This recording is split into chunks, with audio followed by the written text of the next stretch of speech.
అయితే ఇంకా ఆశ్చర్యం, ఇంకా చాలా ఆయన మాట్లాడుతూ ఉంటే డ్రై పోర్ట్ కూడా కేంద్ర రాష్ట్ర ప్రభుత్వాల సంయుక్త ఆధ్వర్యంలో చేసేది, దానికి కూడా కేంద్ర ప్రభుత్వం అనుమతి ఇవ్వాలి.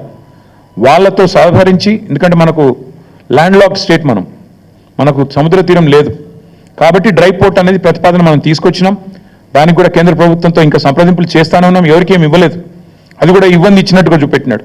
ఇంకా విచిత్రం, ఇక సారు ఇదివరకు కూడా లక్ష్మయ్య సార్ కూడా ఐటీ మినిస్టర్గా పనిచేసినారు, వారికి తెలుసు. పాపం చిట్టినాయుడికి ఏమో తెలియదు, ఎవడని చెప్తుంటాడా అంటే వినడు, అదో పెద్ద బాధ.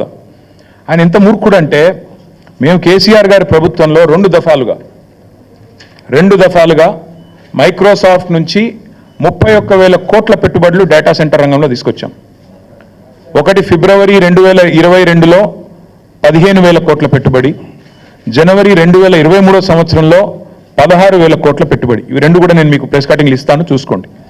మేము ఓపెన్గా బాధాప్తా మైక్రోసాఫ్ట్ పెద్దలు సత్యనాదెల్ల గారి నుంచి మొదలు పెడితే వాళ్ళ వివిధ అధికారులను కలిసి ఒప్పించి మెప్పించి హైదరాబాద్లో ఉండే సానుకూల పరిస్థితులు వివరించి, ఇక్కడి ప్రభుత్వం యొక్క మంచి విధానాలు వివరించి మొత్తం 31,000 కోట్ల పెట్టుబడి మైక్రోసాఫ్ట్ డేటా సెంటర్లు, వాటికి మేము సాధించాం.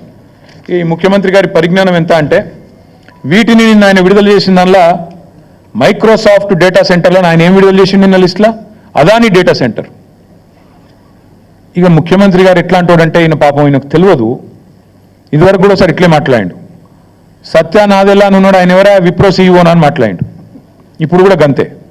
మైక్రోసాఫ్ట్ డేటా సెంటర్ పెట్టుబడిని ఆనాడు కేసీఆర్ ప్రభుత్వం 31,000 కోట్లు సాధిస్తే అవగాహన లేకుండా, ఇప్పుడు మాట్లాడేటప్పుడు కనీసం అధికారులు చెప్పేదన్న వినాలి కదా. నువ్వు ముఖ్యమంత్రివి, నువ్వు మాట్లాడితే నువ్వు తప్పు మాట్లాడితే రాష్ట్ర గౌరవం మంటగలుస్తుంది. ఏది పడితే అది మాట్లాడడం అనేది ఆయనకు మంచిది కాదు.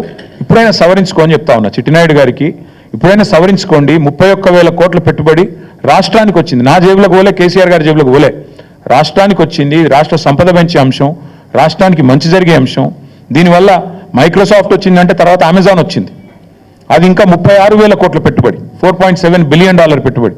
ఇవి రెండు మా ప్రభుత్వంలో అత్యధిక FDI, మేము తీసుకొచ్చిన అత్యధిక ఫారెన్ డైరెక్ట్ ఇన్వెస్ట్మెంట్ ఇగో ఈ రెండు, అమెజాన్ అండ్ మైక్రోసాఫ్ట్. ఒకటి 31,000 కోట్లు, ఇంకోటి 36,300 కోట్లు. ఈ రెండు కలిపితేనే 67,000 కోట్లు. అంటే ఇది మా ప్రభుత్వం సాధించిన ప్రగతి.